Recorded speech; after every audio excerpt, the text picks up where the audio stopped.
اس سے پہلے میں آپ سے گفتگو کر رہا تھا کہ عربوں نے کس طرح سندھ پہ قبضہ کیا اور سندھ کو اپنی حکومت میں شامل کیا۔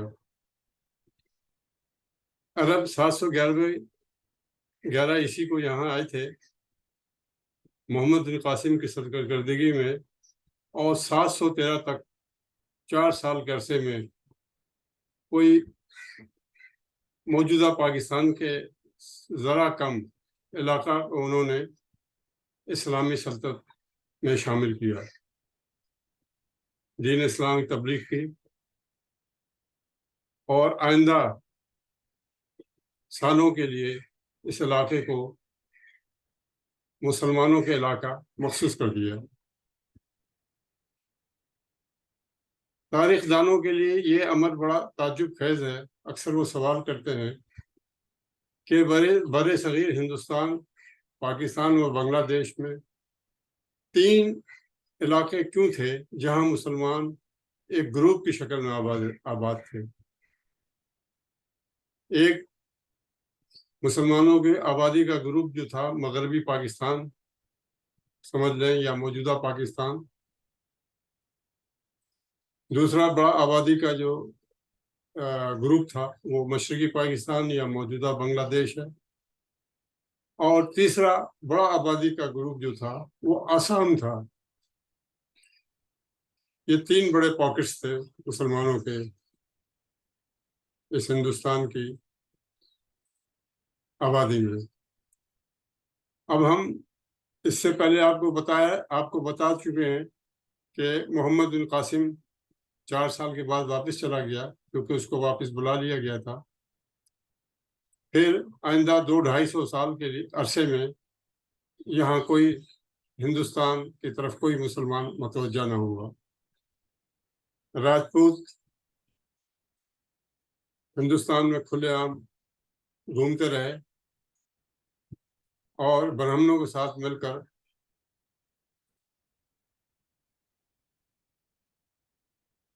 ہندوؤں کی اکثر آبادی کو اپنا غلام بنا کے رکھتے رہے۔ راجہ داہر کے والد چچ کی پالیسیوں پہ عمل ہوتا رہا۔ جب بھی برہمن اور راجپوتوں کی گٹھ جوڑ سے حکومت بنی، اس میں ملک کی اکثریت آبادی جو اونچے طبقے سے نہ تھی، کوئی 84% شودر تھی، ان کے لیے حکم تھا کہ وہ ننگے پیر رہیں گے، ننگے سر رہیں گے، ریشمی کپڑے یا عمدہ کپڑے نہیں پہنیں گے، گھوڑے پہ نہیں بیٹھیں گے، اگر بیٹھیں گے تو اس پہ زین کسی نہیں ہوگی۔ اسی طرح ان کو یہ بھی حکم تھا کہ جب بھی وہ گھر سے باہر نکلیں گے تو ان کے ساتھ کتے ہوں گے تاکہ ان کو امتیاز کیا جا سکے کہ یہ لوگ کم ذاتوں سے ہیں۔ باقی 3 بالادست ذاتیں برہمن، کشتریا اور ویش، ان کا تسلط رہے گا۔ اس پالیسی میں بعد میں 2-2.5 سال کے بعد محمود غزنوی کا والد سبکتگین اگر آیا، پنجاب پہ حملہ آور ہوا، تو یہ بھی کسی سوچی سمجھی اسکیم کا حصہ نہیں تھا۔ جس طرح محمد بن قاسم کسی سوچی سمجھی اسکیم کا نہیں آیا، بلکہ انتقامی کارروائی کے پیش نظر آیا تھا۔ اسی طرح سبکتگین نے راجہ جے پال پہ جب پنجاب پہ حملہ کیا تو یہ اپنے دفاع میں کیا تھا، کیونکہ اس کی سبکتگین کی بڑھتی ہوئی قوت سے گھبرا کر راجہ جے پال نے چاہا کہ پہلے ہی سے ہی اس کا قلع کما کر دے اور غزنی کی طرف بڑھا، لیکن شکست کھا گیا۔ وہ کہانی الگ ہے۔ تو پچھلی ویڈیو میں نے آپ کو بتایا تھا کہ یہ سمجھنا کہ ہندوستان میں صرف ناردرن ایریا میں سندھ کے مقام پر عربوں کی فوج آئی تھی، لیکن ایسا ہوا کہ حجاج بن یوسف کے نہ چاہتے ہوئے انڈائریکٹ طریقے سے مسلمانوں کی ایک بڑی تعداد ساؤتھ انڈیا یا دکن میں منتقل ہو گئی۔ وہ ایسا ہوا کہ حجاج بن یوسف، جیسا کہ میں نے عرض کیا، اپنے ظلم اور تعدی میں مشہور تھا اور ہاشمیوں کا سخت دشمن تھا، شیعان علی کا۔ تو اس ایک وقت میں 50 ہزار افراد کو اس نے بنو ہاشم کی دشمنی میں تباہ برباد کیا۔ تو لوگ اس کے ظلم اور تعدی سے بچنے کے لیے، کیونکہ نارتھ میں سندھ میں اسی کی حکومت تھی، اس سے بچنے کے ساؤتھ میں چلے گئے۔ ساؤتھ میں پہلے بھی ان کی پریزنس موجود تھی جب یہ تاجر کے روپ میں سری لنکا اور آگے جاتے تھے۔ تو وہاں جا کے رہنے لگے اپنے جان و مال بچا کے۔ ہندوستان کے راجاؤں نے، بالخصوص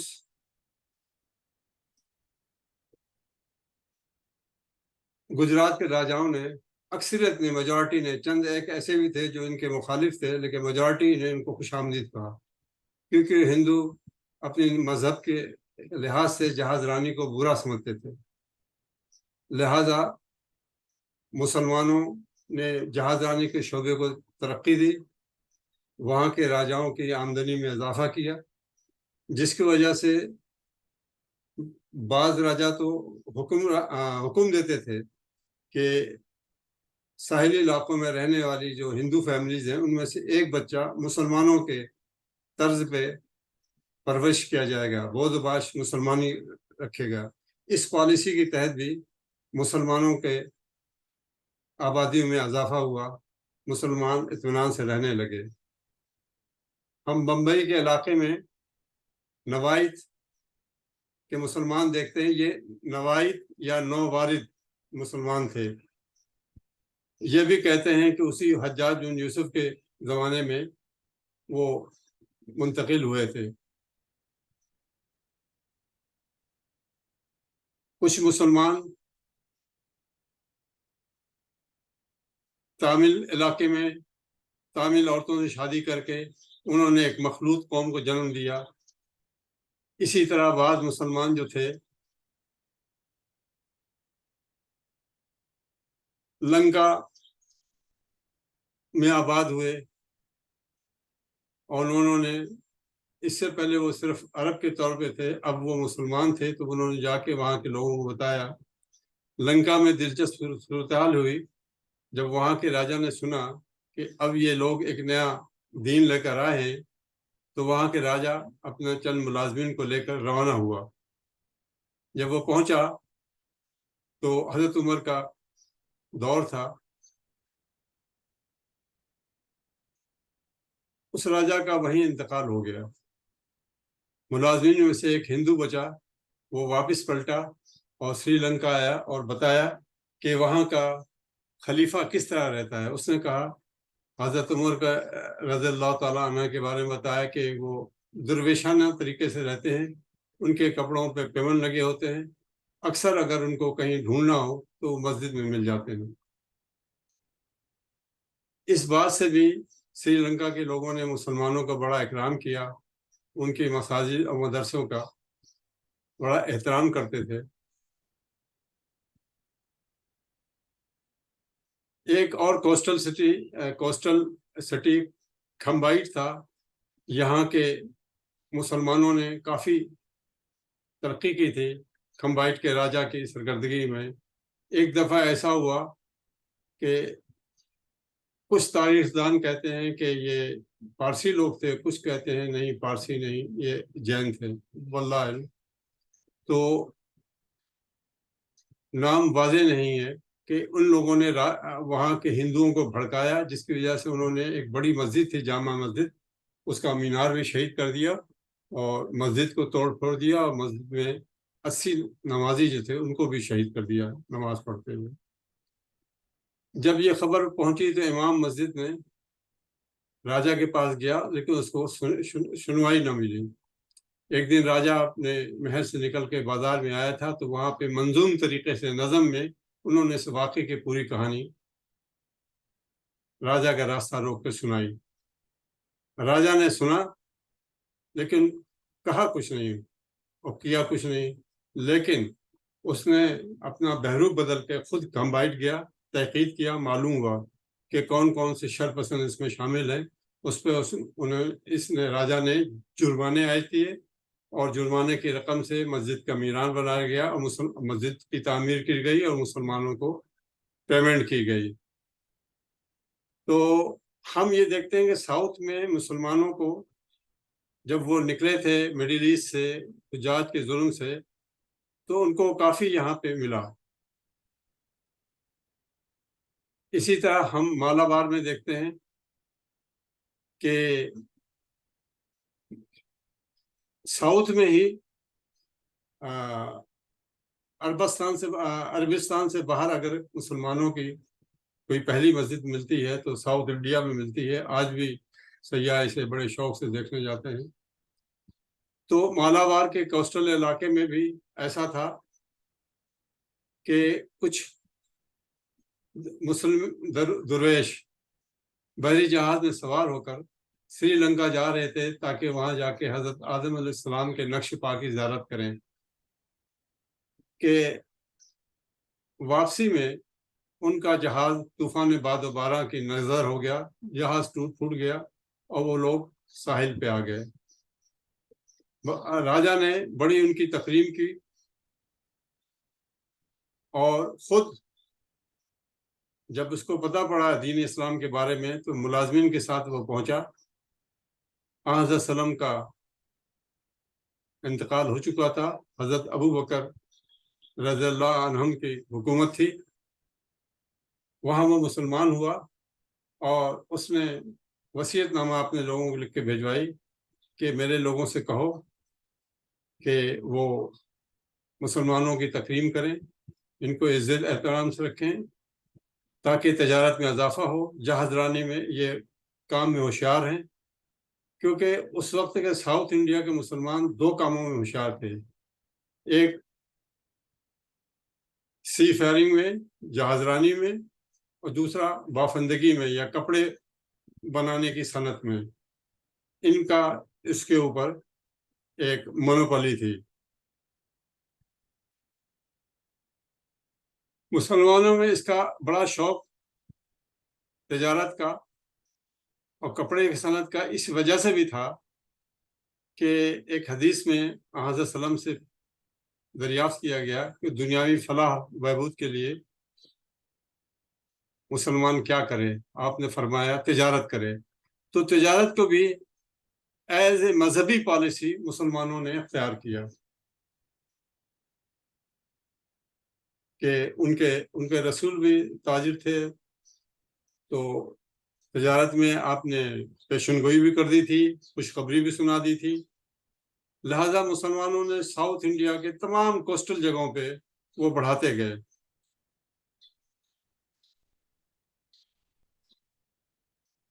کارو منڈل کا علاقہ ہے کوسٹل سٹی کا ساؤتھ انڈیا میں, جسے عرب اپنی تاریخ میں مابر کا علاقہ لکھتے ہیں. یہ دہلی سلطنت سے آزاد ہو کے خود مختار ہو گیا تھا. یہ دیکھ کر وجے نگر کی ہندو ریاستوں نے اس پہ حملہ کر دیا اور مسلمانوں کو بڑا نقصان پہنچایا. یہاں سے مسلمان بڑی تعداد میں نکل کر پھر آگے انڈونیشیا کے علاقے جاوا سماٹرا تک چلے گئے اور پھر انہوں نے وہاں اسلام کی تبلیغ کی. کہتے ہیں کہ انڈونیشیا میں آج مسلمانوں کی بڑی تعداد انہی لوگوں کے آباء و اجداد کی کوششوں کا نتیجہ تھی.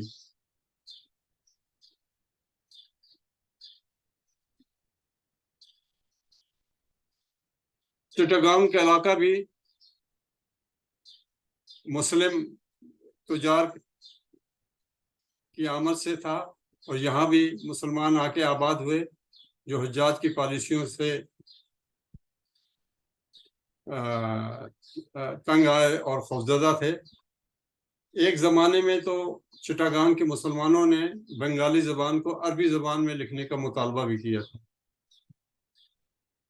اور جب بھی چٹاگانگ کے سالی پتھریلی اس سے کشتیاں، عربوں کی کشتیاں جب تباہ ہوتی تھیں، یہ اپنے جسامت میں چوڑی ہوتی تھیں.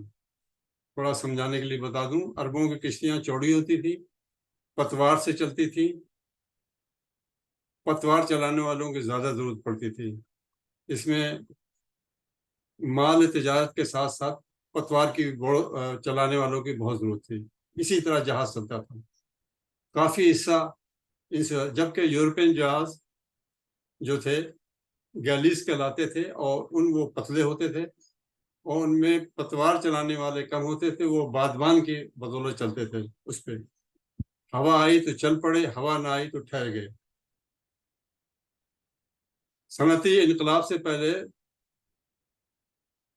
برطانیہ سے لے کر کلکتہ تک 1 سال کا سفر لگتا تھا بادبان میں، وہ بھی اگر ہوا موافق رہے. 1 سال انگریز کو لگتا تھا آنے میں، 1 سال واپس انگلستان جانے میں. وہ تو بہت صنعتی انقلاب کے بعد یہ ہوا کہ جب تبدیلی آئی تو فن جہاز رانی میں بھی تبدیلی آئی.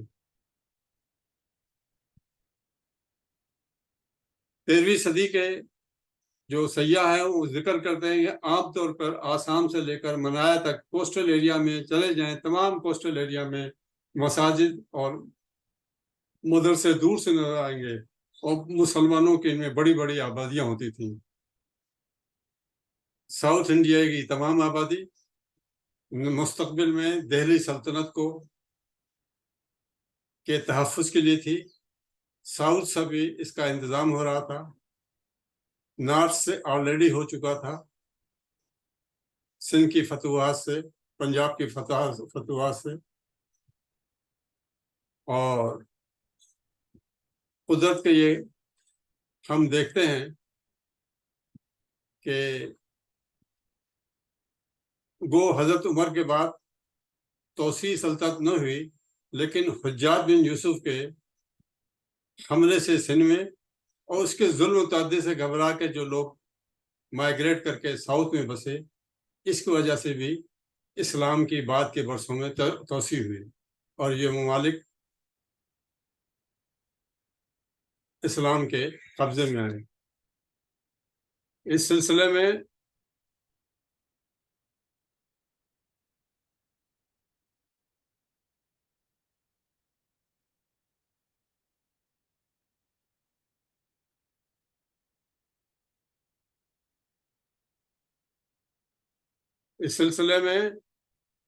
میں آپ سے شیئر کروں گا تاکہ میں اپنی بات کی وضاحت کر سکوں. یہ ہمارا نقشہ ہے، اور اس کے ذریعے میں بتانا چاہتا ہوں کہ یہ جو پاکستان کے علاقہ ہے، آلموسٹ یہ حجاج بن یوسف کے زمانے میں عربوں نے اپنے زیر تسلط لے آئے تھے. لیکن یہ سواحلی علاقے عربین سی میں، اور یہ سری لنکا سے اوپر تامل ناڈو اور دیگر علاقوں میں ہم دیکھتے ہیں، اڑیسہ تک، یہ تمام علاقوں میں جو کوسٹل سٹی تھے، یہاں مسلمان آ کے بس رہے تھے. ادھر گجرات میں بھی بسے. اسی طرح مالابار کے علاقوں میں تامل عورتوں سے شادی کرنے کے بعد وہ اس طرح اپنا ایک بنتے رہے. یہاں سے آگے بڑھے تو وہ انڈونیشیا کی طرف بھی نکل گئے، اور وہاں انہوں نے اپنی آبادیاں قائم کی. یہ بعد میں یہ تمام آبادیاں جو تھیں وہ ہندوستان میں آئندہ 1150 سال کے عرصے تک کے لیے مسلم حکومتوں کے قیام کا باعث بنا، اور مسلمان انگریزوں کی آمد تک ان علاقوں میں قابض رہے. ایسٹ انڈیا کمپنی آنے کے بعد پھر یہ انگریزوں کے قبضے میں چلے گئے، اور وہ ایک الگ کہانی ہے. تو میں نے آپ سے عرض کیا کہ دونوں صورتوں میں، چاہے وہ نارتھ ایسٹ ہندوستان کا ہو، سندھ، پنجاب، یا صدرن علاقے مسلمانوں کے ہندوستان میں، جاوا، سماٹرا، سری لنکا، مالدیز، سب تک، یہ سب آئندہ کے مستقبل کی مسلمانوں کی حکومت کے معمار تھے۔ اگر آپ کو یہ ویڈیو پسند آئی ہے تو لائک کریں، شیئر کریں اور سبسکرائب کریں اور کمنٹ کریں۔ آپ بتائیں کہ مجھے اپنے ویڈیو کو امپروو کرنے کے لیے اور کیا کیا کرنا چاہیے۔ شکریہ، میں فیڈ بیک کا انتظار کروں گا۔